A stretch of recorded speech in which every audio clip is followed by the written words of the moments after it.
जय माता लक्ष्मी। मैं आलोक तिवारी आपका अपने इस चैनल पर स्वागत करता हूं।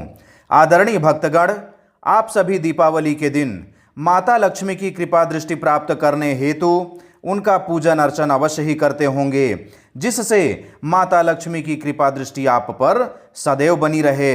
इसके अलावा माता लक्ष्मी की विशेष कृपा प्राप्त करने के लिए आप सभी अपने घरों में माता लक्ष्मी का यह यंत्र भी बनाते हैं, लेकिन अधिकांश लोग इस यंत्र को गलत तरीके से बनाते हैं, जिससे माता लक्ष्मी की समुचित कृपा दृष्टि प्राप्त नहीं हो पाती है। इस वीडियो में हम इस यंत्र को बनाने का सही तरीका लेकर के आए हैं। आप इस वीडियो को अंत तक देखिए और जानिए माता लक्ष्मी के इस पावन यंत्र को बनाने का शुद्ध एवं सही तरीका।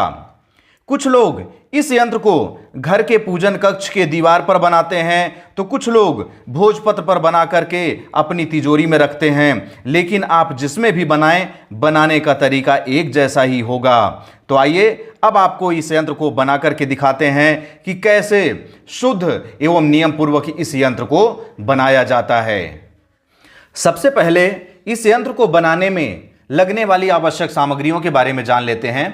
यदि आप भोजपत्र पर बनाना चाहते हैं तो आपको एक साफ अखंडित अर्थात बिना कटा हुआ एक भोजपत्र चाहिए, अष्टगंध चाहिए, शुद्ध गंगा जल चाहिए और इसे लिखने के लिए एक अनार की कलम लगेगी, जो कि सामने से नुकीली होगी, जो कि कलम की भांति होगी।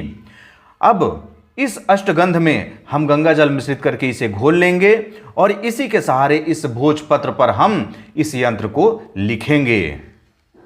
यदि आप अपने पूजन कक्ष के दीवार पर इस यंत्र को बनाना चाहते हैं तो आपको एक मिट्टी का दीपक लेना होगा, जो कि नया एवं साफ सुथरा हो। आपको रोली लेना होगा, जिसे कुमकुम भी कहा जाता है। फिर आपको शुद्ध गंगा जल लेना होगा। शुद्ध गंगा जल इसलिए कह रहा हूं कि आजकल पूजा की दुकानों में फिल्टर किया हुआ पानी शीशी में भर करके आपको दे दिया जाता है, उसे ही आप गंगा जल समझ करके उसका उपयोग पूजन में करते हैं। लेकिन आपसे अनुरोध यही है कि आप अपने पूजन में शुद्ध गंगा जल ही उपयोग करें। तो आइए अब इस यंत्र को हम आपको शुद्ध एवं नियम पूर्वक बनाने का तरीका बताते हैं। सबसे पहले इस मिट्टी के दीपक में रोली एवं गंगा जल का मिश्रण तैयार करते हैं, जिससे हमें इस यंत्र को बनाना है। लेकिन यदि आप चाहें तो रोली को शुद्ध घी के द्वारा भी मिश्रित कर सकते हैं, जिससे आप इस यंत्र को बना सकते हैं। तो गंगा जल के जगह आप शुद्ध घी का भी उपयोग कर सकते हैं। और एक सबसे महत्वपूर्ण बात आपको बता दूं कि इस यंत्र को बनाने के लिए आप अपने दाहिने हाथ के अनामिका उंगली का ही उपयोग करेंगे। इस किनारे वाली उंगली के जस्ट बगल वाली उंगली, जिसे अनामिका उंगली कहा जाता है, इसे रिंग फिंगर के भी नाम से जाना जाता है, इसी उंगली का ही उपयोग आपको इस यंत्र को बनाने के लिए करना है, क्योंकि किसी भी देव कार्य में इसी उंगली को सबसे शुद्ध माना गया है। इस यंत्र को बनाने के लिए सबसे पहले आपको एक आयताकार चतुर्भुज लेना होगा और इस चतुर्भुज के अंदर 2 आड़ी लाइन और 2 खड़ी लाइन खींचनी है। इन आड़ी और खड़ी लाइनों के बाद आपको 1 2 3 4 5 6 7 8 और 9 इस तरह से 9 आयताकार चतुर्भुज मिल जाते हैं। और इन्हीं 9 आयताकार चतुर्भुजों के अंदर ही कुछ अंकों को लिख करके लक्ष्मी जी की कृपा प्राप्ति हेतु यंत्र बनाया जाता है। अब हम सबसे पहले आपको यह बताते हैं कि आप इस यंत्र को लिखने में गलती कहां पर करते हैं। आप जब भी यंत्र बनाते हैं तो यहां से लिखना प्रारंभ करते हैं और ऐसा लिखते हुए यहां तक आकर के समाप्त करते हैं। और कैसे लिखते हैं, आप यहां पर लिख देते हैं 8, यहां पर लिख देते हैं 1, यहां लिख दिए 6, यहां लिख दिए 3, यहां लिख दिए 5, यहाँ लिख दिए 7, यहाँ लिख दिए 4, यहाँ लिख दिए 9, यहाँ लिख दिए 2। और इस तरह से आप यंत्र बना करके कंप्लीट कर देते हैं, जो कि गलत तरीका है। और इस तरीके से बनाए हुए यंत्र का आपको समुचित लाभ प्राप्त नहीं हो पाता है। तो आइए अब हम आपको बताते हैं कि इस यंत्र को शुद्ध और नियम पूर्वक कैसे बनाया जाता है। इस यंत्र को बनाने में क्रमशः 1 से लेकर के 9 तक के अंकों का उपयोग किया गया है और सही तरीके से, शुद्ध तरीके से इस यंत्र को बनाने के लिए इन अंकों को बढ़ते क्रम में लिखना पड़ता है। तो कैसे लिखना पड़ता है, आइए देखते हैं।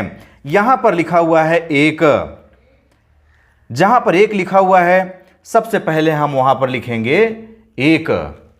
फिर उसके बाद यहां पर लिखा हुआ है 2, तो हम यहीं पर लिखेंगे 2। फिर यहां लिखा हुआ है 3, तो हम यहां लिखेंगे 3। उसके बाद यहां पर लिखा हुआ है 4, तो हम यहां लिखेंगे 4।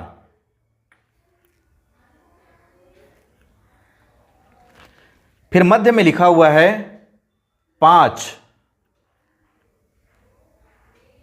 तो मध्य में लिखेंगे 5। इस किनारे में लिखा हुआ है 6, तो हम यहां लिखेंगे 6।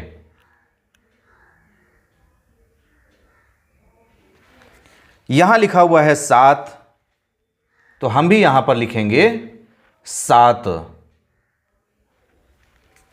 इस कोने में लिखा हुआ है 8, तो हम भी लिखेंगे यहां 8। और अंत में इस कोने में लिखा हुआ है 9, तो हम भी यहां पर लिखेंगे 9।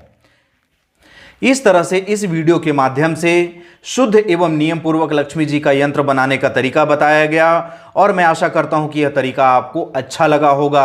यदि आपको यह तरीका पहले से पता रहा होगा तो मुझे कमेंट बॉक्स में लिख करके जरूर बताइएगा, लेकिन यदि आपको यह तरीका नहीं मालूम रहा होगा तो भी मुझे कमेंट बॉक्स में लिख करके जरूर बताइएगा। और इस तरह की ज्ञानवर्धक बातें यदि आप जानना चाहते हैं तो मेरे इस चैनल को सब्सक्राइब कर लीजिए, साथ ही घंटी के बटन को भी ऑन कर लीजिए, जिससे कि जब जब मेरे द्वारा वीडियो अपलोड किया जाए तो सबसे पहले सूचना आपको ही प्राप्त हो। और इस वीडियो को अधिक से अधिक लोगों तक पहुंचाइए, अधिक से अधिक लोगों तक शेयर कीजिए, जिससे कि लक्ष्मी जी का यंत्र बनाने का सही तरीका अधिक से अधिक लोग प्राप्त कर सकें और अपने घरों पर इस यंत्र को बना करके माता लक्ष्मी की कृपा दृष्टि प्राप्त कर सकें। अब मुझे आज्ञा दीजिए, मिलते हैं अगले वीडियो पर किसी नई ज्ञानवर्धक जानकारी पूर्ण वीडियो के साथ। तब तक के लिए अलविदा, बाय बाय, जय हिंद, जय भारत, जय गुरुदेव।